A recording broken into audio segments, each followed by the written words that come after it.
এইটা একটু চিন্তা করো। আল্লাহ এরপরে বলছেন ওয়াত্তাকুল্লাহ, বান্দা সে আল্লাহ তাবারক তাআলাকে পরিপূর্ণ মাত্রায় ভয় করো। আরেকভাবে আল্লাহ তাবারক তাআলা বলছেন আমানুত্তাকুল্লাহা হাক্কা তুকাতিহি, হক ভাবে সঠিক ভাবে পূর্ণ মাত্রায় আল্লাহ তাবারক তাআলাকে ভয় করার কথা আল্লাহ তার কালামে হাকিমের ভিতরে বলছেন। তো প্রিয় বন্ধুগণ, যে রাসূলের মাধ্যমে আমরা ইসলাম পেয়েছি, যিনি হচ্ছেন দোজাহানের সরদার, দুলালে আমেনা, মহাশরের ময়দানে গুনাহগারের জন্য শাফাআতকারী, সুপারিশকারী, কেউ সেদিন মাথা তুলে আল্লাহর কাছে কথা বলতে পারবেন না। কুরআনুল কারীমে আল্লাহ রাব্বুল আলামিন ডেকে বলেন মান যাল্লাযী ইয়াশফাউ ইনদাহু ইল্লা বিইذনিহি ইয়ালামু মা বাইনা আইদিহিম ওয়া মা খালফাহুম ওয়ালা ইউহিতুনা বিশাইইম মিন ইলমিহি ইল্লা বিমা শাআ। আল্লাহ রাব্বুল আলামিন বলেন মান যাল্লাযী ইয়াশফাউ ইনদাহু ইল্লা বিইজনি, কে আছে সেদিন সাহস করে আল্লাহ রাব্বুল আলামিনের কাছে মাথাটা উঁচু করে, মাথাটা তুলে দিয়ে আল্লাহ রাব্বুল আলামিনের কাছে কথা বলবে? আল্লাহ বলছেন না না, কেউ সেদিন কথা বলার মতো কোনো অগ্রাধিকার পাবে না। তবে আমি আল্লাহ যার প্রতি বড় ইহসান করে, যারে আমি আল্লাহ সুপ্রিম পাওয়ার দেব, সে শুধু পারবে। সে ব্যতীত আমি আল্লাহর কাছে মহাশরের ময়দানে একজন ব্যক্তিও কথা বলার মতো কোনো ক্ষমতা রাখবে না। আমার প্রিয় ভাইরা, প্রিয় বাবা, এই দুনিয়া আল্লাহ রাব্বুল আলামিন সমস্ত নবী রাসূলকে এক একটা করে স্পেশাল দোয়া করার জন্য স্বয়ং আল্লাহ তার কাছে আহ্বান করেছেন। বলছেন আদম থেকে নিয়া হযরতে ঈসা রূহুল্লাহ পর্যন্ত আল্লাহ বলছেন ওগো নবীরা, আপনারা আল্লাহর কাছে এক একটা স্পেশাল দোয়া করেন। দোয়া থেকে হাত নামাবেন, হাত নামাতে দেরি ওই দোয়াটা আমি আল্লাহ রাব্বুল আলামিন কবুল করে নিতে, মাকবুল করে নিতে এবং যা চাইবেন তা দিয়ে দিতে, নগদেই প্রদান করতে এক মুহূর্তের জন্য দেরি করব না। আল্লাহু আকবার। কলিজার টুকরা বাবারা, নজর করেন, হযরতে আদম থেকে নিয়ে হযরতে ঈসা পর্যন্ত এই ধরাধামে যত নবী এবং রাসূল আল্লাহ রাব্বুল আলামিন পাঠিয়েছিলেন, কেউ বলেন 1,24,000 পয়গম্বর, কেউ বলেন তার চাইতে কম বা বেশি হতে পারে। সমস্ত নবী এবং রাসূল দুনিয়ার জমিনে তাদের স্পেশাল দোয়াগুলো, মাকবুল হওয়া দোয়াগুলো আল্লাহর কাছে করেছিলেন। কেবলমাত্র ইল্লা ওয়াহিদান, একজন নবী ব্যতীত, তিনি আর কেউ নন, তিনি হচ্ছেন জনাবে মুহাম্মাদুর রাসূলুল্লাহ। চিৎকার মেরে কোন সাল্লাল্লাহু। ওরে বাদশাহে তো জাহানাবে, বাদশাহে তো জাহানাবে, সরদারে আলম, সালাম সালাম দরুদ সালাম লিয়ে তেরে নাম, সালাম সালাম দরুদ সালাম লিয়ে তেরে নাম, লা ইলাহা। ভাই আওয়াজটা একটু বাড়ান আর একটু সুন্দর করেন, একটু ক্লিয়ার করেন, কথা বলতে কষ্ট হচ্ছে। লা ইলাহা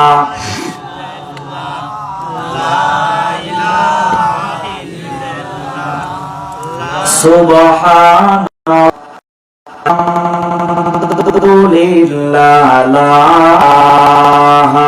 ঠিক আছে।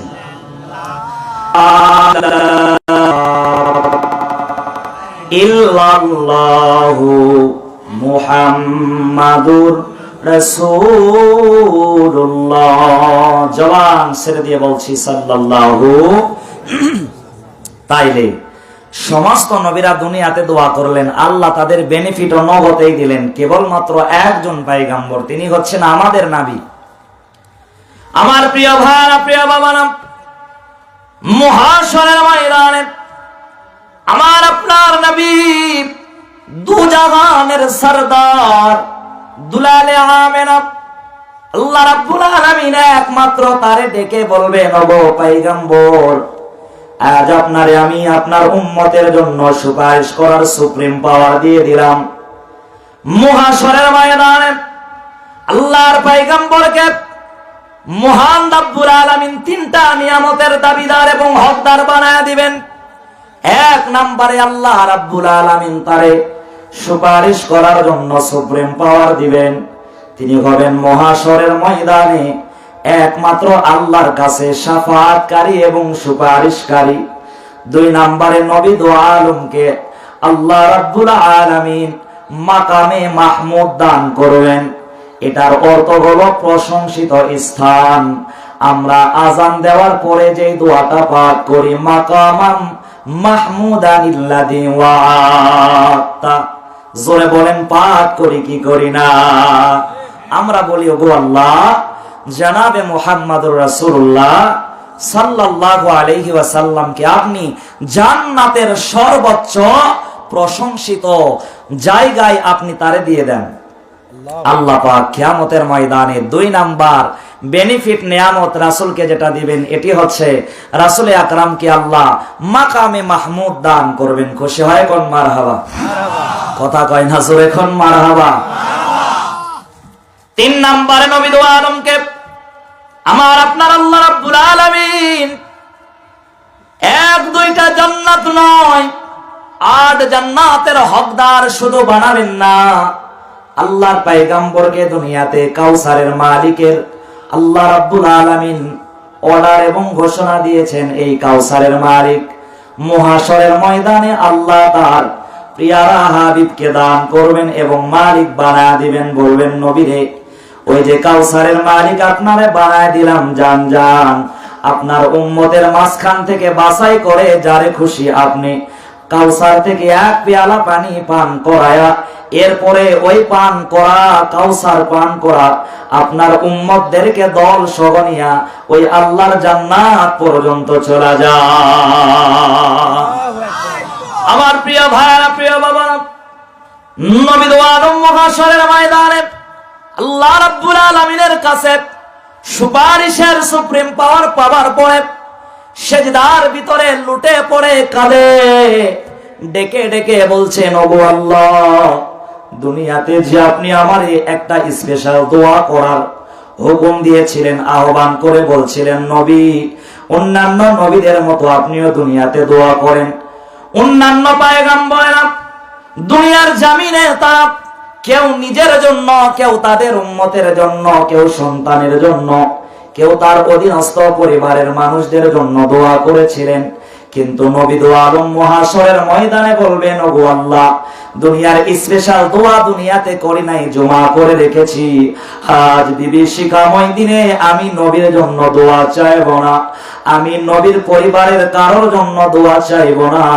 ওগো আল্লাহ, আপনার কাছে দোয়া করে যাই, আমার গুনাহগার উম্মত গুলোকে আপনি জাহান্নামে দিবেন না। ওরে জাহান্নামের আগুন মাবুদ সইতে পারবো না, দুনিয়াতে নৌকা দাইয়া আখেরে কাঁদাইও না। এই দুনিয়ার নেকি বদি করছি যাহা নিরবদি, মিজানেতে ওজন দিয়ে হবে ফয়সালা, দুনিয়াতে নৌকা দাইয়া কবরে কাঁদাইও না, দুনিয়াতে নৌকা দাইয়া মিজানে কাঁদাইও না। খুশি হয়ে কোন আমিন। নবী ডেকে বলবেন, ওগো আল্লাহ, চোখের সামনে গুনাহগার উম্মত গুলো জাহান্নামের আগুনের ভিতরে জ্বলবে, আমি পয়গম্বর হয়ে এটা বরদাস্ত করতে পারবো না। ওগো আল্লাহ, তাড়াতাড়ি করে আমার গুনাহগার উম্মতদেরকে আপনি জান্নাতে দিয়ে দেন, জান্নাতের দরজা খোলা দেন। আল্লাহ রাব্বুল আলামিন ডেকে বলবেন, হাবিব সারা জীবন মক্কায় কেঁদেছেন, মদিনায় কম কান্না করেন নাই। যেদিন আপনার ইন্তেকাল হয়ে গেল সেদিন থেকে নিয়ে কিয়ামত পর্যন্ত আপনি রওজা মুনুওয়ারায় মদিনার মাটিতে সবুজ গম্বুজের নিচে শুয়ে শুয়ে কান্না করে করে কাফনের কাপড়টা আপনি কাদা যুক্ত করে ফেলেছেন। আজ মুহাশরের ময়দানে আপনি অবশ্যই কান্না করবেন না নবী। তাড়াতাড়ি করে সিজদা তুলেন, ওই দেখেন আর জান্নাত আপনি মুহাম্মাদুর রাসূলুল্লাহকে পাওয়ার জন্য হাউমাউ করে কান্দে। নবী রেখে বলবেন, ও আল্লাহ, জান্নাত আমি নবীরে নেওয়ার জন্য শত কাঁদলে কি হবে? আমি পয়গম্বর ততক্ষণ পর্যন্ত ওই জান্নাতের ভিতরে প্রবেশ করব না যতক্ষণ পর্যন্ত আমার গুনাহগার উম্মতদেরকে আমি পয়গম্বরের সঙ্গে আপনি জান্নাতের ভিতরে দিবেন না। নারে তাকবীর। আল্লাহ তাবারক তাআলার হাবিব সেদিন এভাবে বলার পরে আল্লাহ বলবেন, নবী আপনার জবানে না বলেছিলেন গররাম মুহাজ্জালিন মিন আথারিল বুদু, যারা সুন্দর করে 5 ওয়াক্ত নামাজের পূর্বে ওযু বানিয়েছিল, এত সুন্দর করে ওযু বানানোর পরে কিয়ামতের ময়দানে তাদের শরীরের অঙ্গ পতঙ্গ, ওযুর অঙ্গ পতঙ্গ, ওযুতে যা ধুয়েছে এই অঙ্গ পতঙ্গ দিয়ে নূরের আলোক ছোটাগুলো বের হয়ে যাচ্ছে। নূরুহুম ইয়াসআ বাইনা আইদিহিম, আল্লাহ কালামে হাকিমের ভিতরে বলছেন তাদের চেহারা দিয়ে শুধু নূরের আলোগুলো বের হবে না, তাদের চারপাশ দিয়ে নূরের আলোগুলো ছোটাছুটি দৌড়াদৌড়ি করতে থাকবে। চিৎকার মেরে কোন আল্লাহু আকবার। তাইলে নামাজ জোরে বলেন পড়া লাগবে কি লাগবে না? নামাজ যদি না পড়েন তাইলে বেনামাজি তো ওযু করে না, কথা কোন ঠিক কিনা?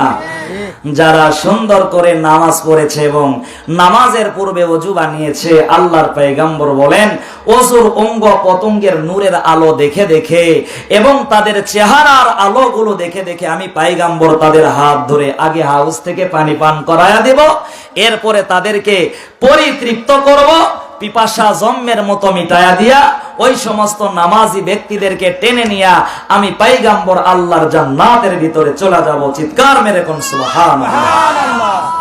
আল্লাহ যেন আমাদেরকে 5 ওয়াক্ত নামাজ পড়ার তৌফিক দান করেন।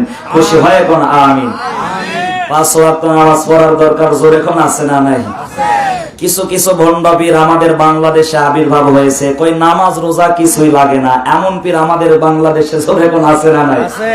কই পানির নিচে জ্বললে বাতি ঝড় বাতাসে নেভে না, দয়াল বাবার মুরিদ হলে নামাজ পড়া লাগে না, এমন পাগল জোরে বলেন আছে না নাই?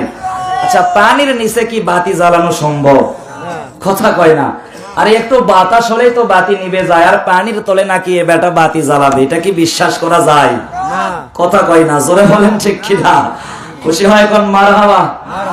মারহাবা দাও খাবা, খাবারের আয়োজন আছে, খাবার ঠিক মতো আয়োজন চলতেছে, সময় হলে চলে আসবে, জোরে কোন ইনশাআল্লাহ। তাইলে যে রাসূল মহাশরের ময়দানে আমাদের জন্য সুপারিশ করবেন, সেই পয়গম্বরকে নিয়ে কিছু কথা রাখবো। আপনারা কি থাকবেন নাকি ভাগবেন? রাসূল আকরামের মহব্বত পরিপূর্ণ কলিজার ভিতরে রাখার দরকার। জোরে বলেন তো বাবার আছে না নাই? কথা কয় না, জোরে করে আছে না নাই? সেই রাসূলের মহব্বত নিয়ে কিছু কথা রাখবো। কোরআনুল কারীম থেকে একটা আয়াতে কারিমা তেলাওয়াত করেছি, এই আয়াত সামনে নিয়ে কিছু কথা রেখে আমরা আখেরি মোনাজাত করে চলে যাব ইনশাআল্লাহ। আমি একটু অসুস্থ, দোয়া করেন। তো এই যে কয়েকদিন একটু আবহাওয়ার কারণে আমার গলাটা বসে গেছে আপনাদের মাঝে, তারপরে অসুস্থতা নিয়ে এসেছি, দোয়া করেন আল্লাহ তাবারক তাআলা যেন এই গুনাহগার অধমকে তার জবান থেকে সামান্য কিছু আলোচনা আপনাদের মাঝে করার তৌফিক দান করেন এবং সে আলোচনা থেকে আমাদেরকে আল্লাহ যেন উপকার তথা আল্লাহ তাবারক তাআলা যেন কিছু ফায়দা হাসিল করার তৌফিক দান করেন। খুশি হয়ে কোন আমিন।